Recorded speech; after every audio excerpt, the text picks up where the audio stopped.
Apenas se decepciona aquele que talvez pouco acompanhe o futebol moderno. Respira aliviado todo brasileiro que entende a realidade da seleção e, ao invés de analisar, escolheu apenas torcer. Para toda uma geração que cresceu acreditando no Hexa e ouvindo falar sobre um favoritismo que nunca se concretizou, encarar a atual seleção é complicado. Como explicar a presença de Rafinha no time titular, quando o futebol jogado por ele assusta qualquer torcedor? Não adianta eu dizer que nas últimas temporadas ele esteve entre os melhores do mundo, quando o campo não demonstra isso. Da mesma forma que nós que acompanhamos futebol diariamente não conseguimos entender também as escolhas por Casemiro e Igor Thiago, enquanto Endrick e Ryan nem minutos ganham num jogo em que o Brasil precisava de gols. Se eu fosse explicar esse 1 a 1 para aquele torcedor de Copa do Mundo, eu diria que saímos no lucro. Ele me responderia que isso é meio óbvio por conta do desenho do jogo. Eu diria então: calma, é uma Copa do Mundo, não existe motivo para desacreditar. Se antes faltavam 8 jogos, agora restam apenas 7 para o sonhado Hexa. E o que nos faz acreditar é justamente o autor do nosso gol nessa noite, Vinícius Júnior. Não pelo futebol, apesar dele ser o nosso craque, não pela bola na rede que ele encontrou de uma forma genial. Vini nos faz acreditar porque nesses 30 e poucos dias em que a competição acontece, tudo que aconteceu antes da bola rolar foi amassado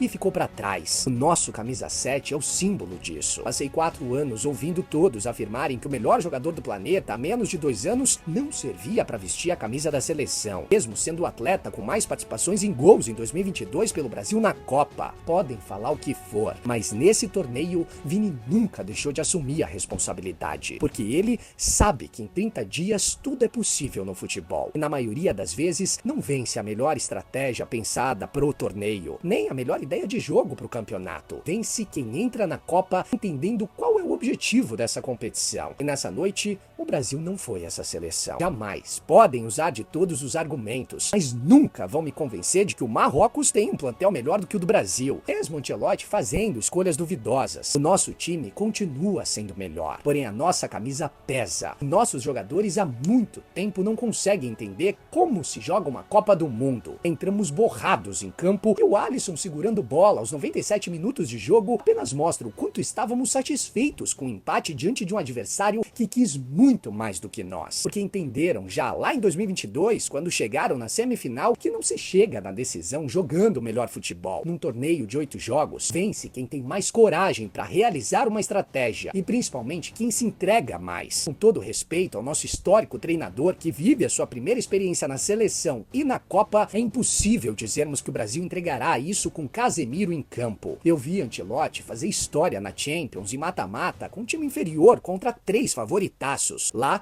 ele fez algo parecido com o que fez nessa noite, ao entregar a bola para o Marrocos já na reta final e tentar explorar os contra-ataques. Só que a diferença é que o espírito de Copa do Mundo não permite displicência. E mais uma vez, o Brasil viu a sua defesa toda exposta por escolhas do nosso treinador, onde Bruno Guimarães se vê completamente perdido, tendo Casemiro e Paquetá ao seu lado. Mas não só isso. Ancelotti precisa entender que ele não irá conseguir encaixar suas ideias de jogo a propor o que ele pensa contra qualquer adversário de mesmo nível como nessa estreia ou até melhores como enfrentaremos no mata-mata. Então, ao invés de tentar colocar Igor Thiago, que era óbvio que não funcionaria contra essa equipe que o Haaland foi anulado na última semana, o italiano deveria ter pensado numa estratégia específica e melhor. Contra o Haiti, com toda certeza, teremos Endrick, Ryan e outros que na cabeça dele não terão tantos minutos na Copa. Porém, Ancelotti precisa entender de uma vez por todas que o seu planejamento e o seu contrato foram pensados para 2030. Mas ao invés de ele tentar construir algo a partir de agora, ele precisa mandar a campo quem vive o melhor momento. E eu tenho certeza que os treinamentos têm lhe mostrado muita coisa. Não à toa, ele mexeu na equipe em todos os últimos jogos que disputou. O Brasil, ao meu ver, não decepciona. Apenas faz aquilo que eu esperava da seleção. Para aqueles que irão dizer que é uma vergonha ou que o time tá terrível, fiquem à vontade.